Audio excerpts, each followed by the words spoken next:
আমার লাইফে পড়ার বই ছাড়া আমি জীবনেও কোনো বই কিনিনি। আমি লাইফে ফার্স্ট যেই টাকাটা ইনভেস্ট করেছিলাম কোনো একটা আমার পড়াশোনার বই ছাড়া, সেটা ছিল এই বইটা, আমি ও আমার সিনেমা বাই মৃণাল সেন।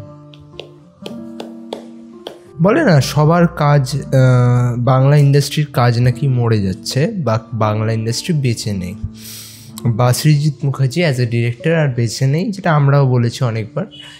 হ্যাঁ, ট্রু, সত্যি ট্রু। ওনার রিসেন্ট কাজগুলো স্ট্যান্ডার্ড ছিল না ওনার, বাট প্রিমিয়ারের সাথে আমি দেখলাম হচ্ছে পদাতিকের ট্রেলার, আমি স্পিচলেস। আমি সত্যি, আমার গলাটা ভার লাগছে, কারণ আমি লেজিট ইমোশনাল হয়ে গেছিলাম ট্রেলারটা দেখে। কারণ as a film maker respect করি মৃণাল সেনকে বহুতভাবে।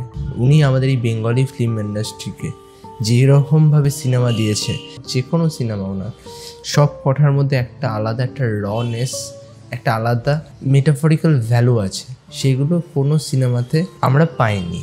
এবং এই মানুষটার যে কতগুলো কষ্ট, কতগুলো দিক আছে, সেটা সৃজিত মুখার্জি কিন্তু আমাদের এই ট্রেলারে বুঝিয়েছে।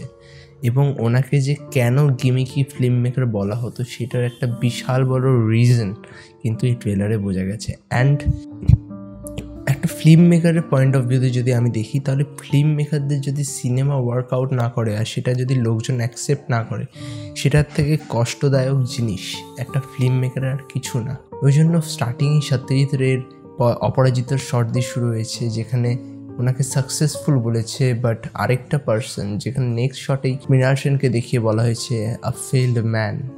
ওটার থেকে কষ্টদায়ক জিনিস আর কিছুই নেই। এটাই ছিল আজ পদাতিক ট্রেলারের একটা বক্তব্য আমার তরফ থেকে। যদি আপনাদের ভিডিওটা ভালো লেগে থাকে তো অবশ্যই লাইক করবেন, শেয়ার করবেন, চ্যানেলটাকে সাবস্ক্রাইব করবেন এবং সিনেমাটা দেখবেন। সিনেমা অনেকজনের কাছে জীবন সিনেমাটা।